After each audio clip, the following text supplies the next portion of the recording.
Act 2, Scene 13. We are gathered here to join this man and this woman in holy matrimony. I require and charge you both, that if either of you know any impediment, why ye may not lawfully be joined together, speak now. Wilt thou have this woman for thy... The marriage cannot go on. I declare the existence of an impediment. Proceed. I cannot proceed without some investigation into what has been asserted. What is the nature of this impediment? Perhaps it may be got over. Hardly. It simply consists in the existence of a previous marriage. Mr. Rochester has a wife now living. Who are you? My name is Briggs, a lawyer of London. And you would thrust on me a wife? I would remind you of your lady's existence, sir, which the law recognizes if you do not. Favor me with an account of her. Her name, her parentage, her place of abode.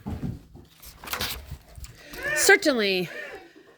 I affirm and can prove that on the 20th of October, 15 years back, Edward Fairfax Rochester Thornfield was married to my sister, Bertha Antoinette Mason, daughter of Jonas Mason at Spanish Town, Jamaica, signed Richard Mason. That, if a genuine document, may prove that I have been married. But it does not prove that the woman mentioned is still living. She was living 3 months ago. I have a witness to the fact. Mr. Mason, have the goodness to step forward. Courage, speak out. Bertha Mason is now at Thornfield Hall. I saw her there last April. I am her brother. At Thornfield Hall? Impossible. I am an old resident of this neighborhood, sir, and I never heard of a Mrs. Rochester at Thornfield Hall. No, I took care that none of you should hear of it, or of her. Enough. All shall bolt out at once. Wood, close your book. Leave the church. There will be no wedding today. What this lawyer and his client say is true. I have been married, and the woman to whom I was married lives.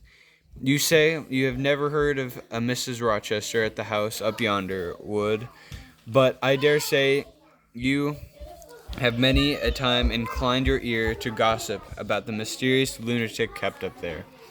Now I inform you that she is my wife. Briggs, Wood, Mason, I invite you all to come up to the house and visit Mrs. Poole's patient and my wife. You shall see what sort of being I was cheated into espousing. Come, all of you, follow. Good morrow, Mrs. Poole. How are you? And how is your charge today? We are tolerable, sir. I thank you. Rather snappish, but not rageous.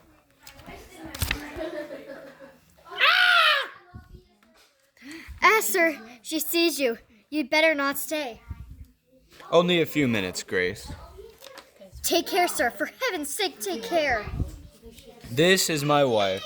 Such is the sole conjugal embrace I am ever to know. And this is what I wish to have. This young girl who stands so grave and quiet, looking at the gambols of a demon. Wood and Briggs, look at the difference. Compare these clear eyes with the red balls yonder. Then judge me, priest of the gospel and man of law, and remember with what judgment ye judge shall be judged. Off with you now. I must shut up my prize. You, madam, are cleared of all blame. Your uncle will be glad to hear of it, if he's still living. My uncle? Do you know him? Mason does. When Mr. Eyre received your letter telling of the union between you and Mr. Rochester, Mr. Mason happened to be with him. Mr. Mason, astonished and distressed, revealed the real state of matters. Your uncle, I'm sorry to say, is now in a sickbed, from which it is unlikely he will ever rise. But he implored Mr. Mason to lose no time in taking steps to prevent this false marriage. Have you anything else to stay for? No, let us be gone. And, yes, okay.